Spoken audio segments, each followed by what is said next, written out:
উপস্থিত সকল সম্মানিত অতিথিদেরকে একটা করতালির মাধ্যমে মিরপুর শেরেবাংলা স্টেডিয়ামে ম্যাচ, এক ঝাঁক বিসিবি কর্তা আর সাবেক অধিনায়ককে দিয়ে উদ্বোধন।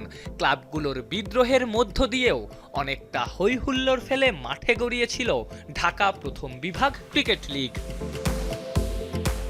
12 দল অংশ নেয় একদিন পর বাকি 8 ক্লাবকে রেলিগেটেড করার ঘোষণা দিয়ে নতুন করে লিগের সূচি তৈরি করে সিসিডিএম। বাকি 8 দলের ক্রিকেটারদের নিয়ে একটা টুর্নামেন্টও করার ঘোষণা দেয় বিসিবি, যার নাম সোনার বাংলা পাথওয়ে ক্রিকেট টুর্নামেন্ট।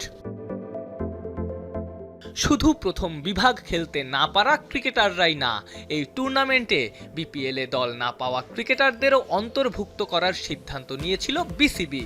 বিপিএলে দল পাননি অগণিত ক্রিকেটার, তারাও বিবেচিত হলে প্রথম বিভাগ ক্রিকেটারদেরই সুযোগ কমে যেত।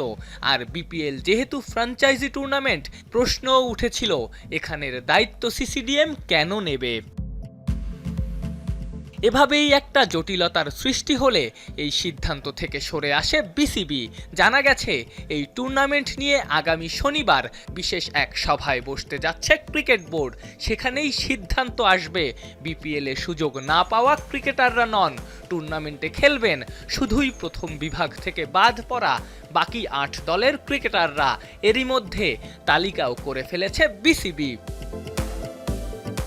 শুধু তাই না, প্লেয়ার্স সিলেকশনে ন্যাশনাল সিলেক্টরদের দায়িত্ব দেওয়ার ভাবনা থেকেও সরে আসছে বিসিবি। এমনকি এই টুর্নামেন্টের দায়িত্ব সিসিডিএম-এর হাতেও দেওয়ার ভাবনা ক্রিকেট বোর্ডের। 8 দল নিয়েই হবে এই টুর্নামেন্ট, যদিও দলগুলোর নাম এখনো নিশ্চিত হয়নি।